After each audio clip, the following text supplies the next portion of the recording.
Adverbs. Look at the given sentences. They describe how an applicant enters the manager's office. The man walked nervously into the office. The man walked hesitantly into the office. The man walked smartly into the office. The man walked slowly into the office. The man walked expectantly into the office.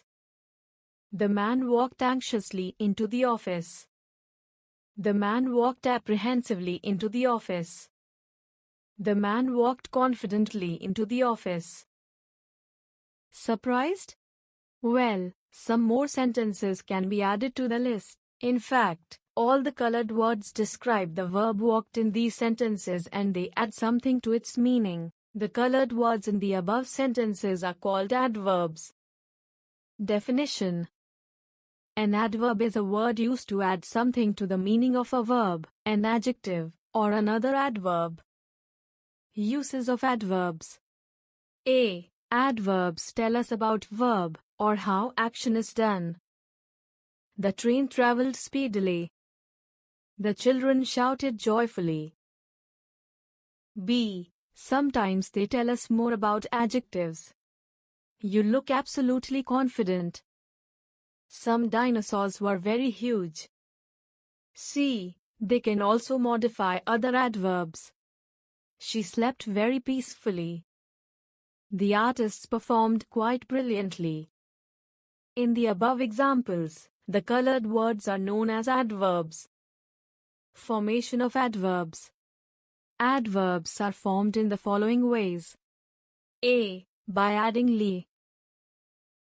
I. By adding "ly" to adjectives, as quick, quickly, slow, slowly, wise, wisely, kind, kindly, etc. 2. By adding "ly" to noun, as day, daily, week, weekly, month, monthly, year, yearly, etc. 3.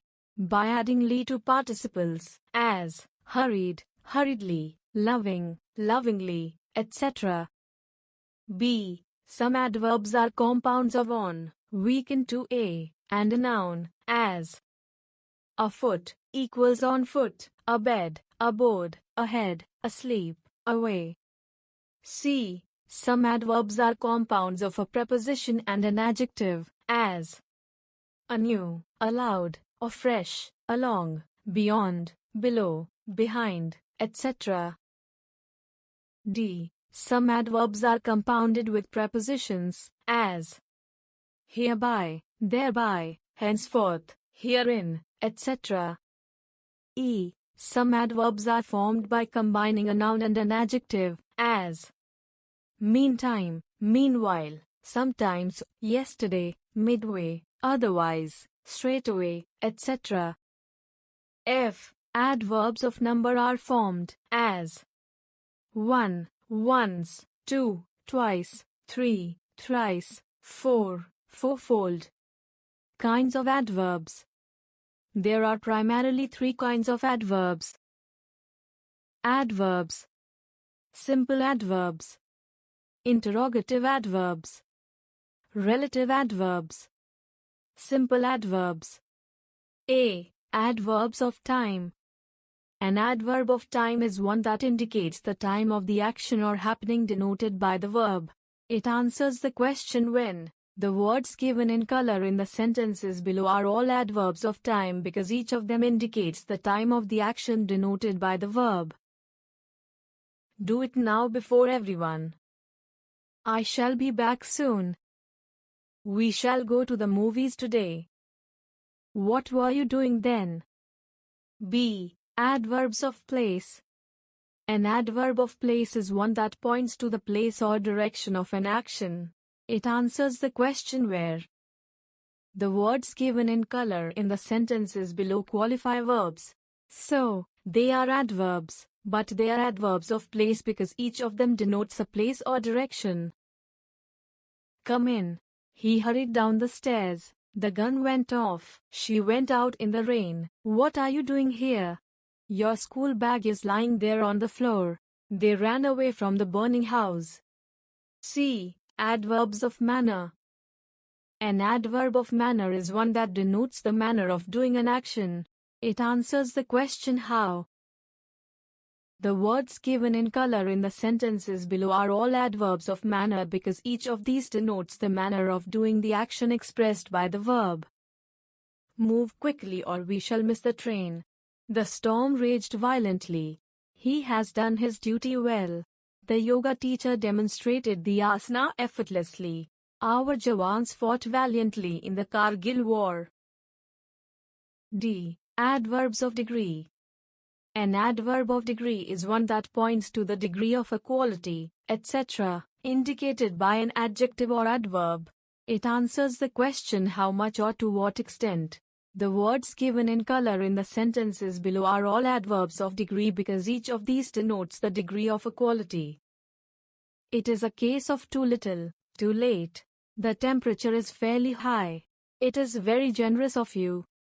It is rather pleasant today. This sofa is quite comfortable. E. Adverbs of frequency. An adverb of frequency is one that mentions the frequency of an action. It answers the question how often. The words given in color in the sentences below are all adverbs of frequency, because each of these denotes the frequency of an action. We must always speak the truth. Johnny walks his dog twice a day. Have you ever gone to Ladakh?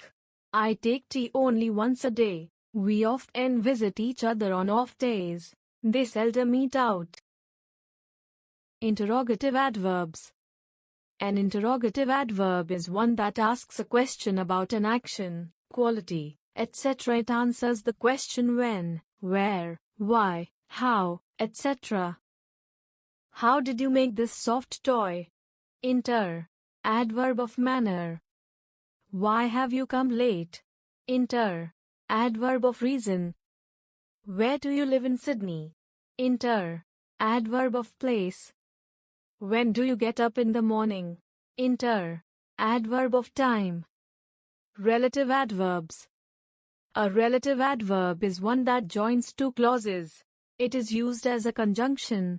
Each of the adverbs relates or refers back to a noun as its antecedent.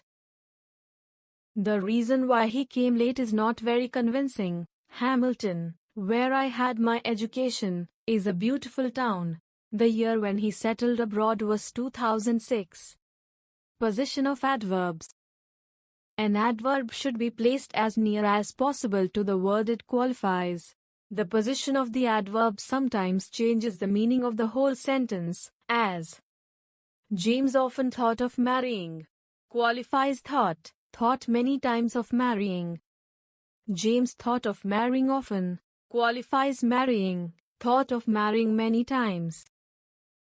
His only son died. Qualifies son, he had one son and he died. Only his son died. Qualifies his, the sons of others were safe. An adverb is generally placed I before an adjective or another adverb it modifies, as he is rather vain. She arose quite early. Exception. Enough is usually placed after the word which it modifies, as you are wise enough to understand this problem. He is capable enough to fend for himself. 2.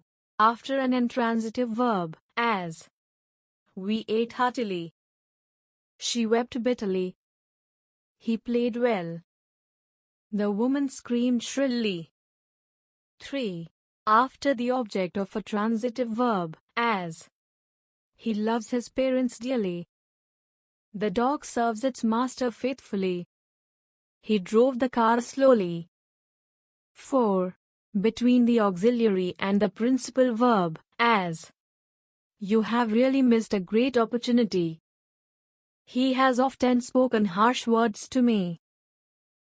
V. Adverbs of frequency, for example always, often, seldom, sometimes, and certain other adverbs like almost, already, hardly, just, nearly, quite are normally put between the subject and the verb. If the verb consists of only one word, they are placed after the first word if there is more than one word in the verb, as He always acts foolishly. She seldom apologizes for her mistakes. Nick often goes to the hospital to see his grandfather. Riaz sometimes calls on me. My cousin has just gone out. If the verb is am/is/are/was/were, these adverbs are placed after the verb, as. You are never late for the office. She is often absent from the class. Why? Adverbs can also be placed at the beginning of a sentence. They modify the whole sentence, rather than any particular word, as. Luckily, he escaped this accident. Unfortunately, she fell ill and missed her examination. Probably, they are mistaken. Certainly, the early years are crucial to a child's development. Evidently, he had nothing to do with the whole affair. Note: only is a very important adverb. Its position in a sentence changes the whole meaning of the sentence. It should be carefully placed before or after the word it is intended to qualify. Observe the following sentences. Only I saw his book. No one else. I only saw his book. Did not touch it. I saw only his book. And nobody else's. I saw his book only. And not pen, pencil, etc. Quick tip: words like fast and hard are used as adjectives and also adverbs. Example: I. He does hard labor. Adjective. 2. He labors hard. Adverb. Comparison of adverbs. A. If the adverb is of one syllable, comparatives and superlatives are formed by adding er and est respectively, as positive, comparative, superlative, fast, faster, fastest, hard, harder, hardest, soon, sooner, soonest, long, longer, longest. B. Adverbs ending in "ly" form the comparative by adding more and the superlative by adding most, as positive, comparative, superlative, truly, more truly, most truly, certainly, more certainly, most certainly, quickly, more quickly, most quickly, cleverly, more cleverly, most cleverly, obediently, more obediently, most obediently. C. Irregular forms, as positive, comparative, superlative, well, better, best, badly, ill, worse, worst, late, later, latest, little, less, least, much, more, most, near, nearer, nearest/next, far, farther/further, farthest/furthest. Quick tip: both hard and hardly are adverbs but entirely different. The adverb from the adjective hard is hard. Hardly is an adverb meaning almost not. 1. I know you have worked hard for your success. 2. There is hardly any milk left.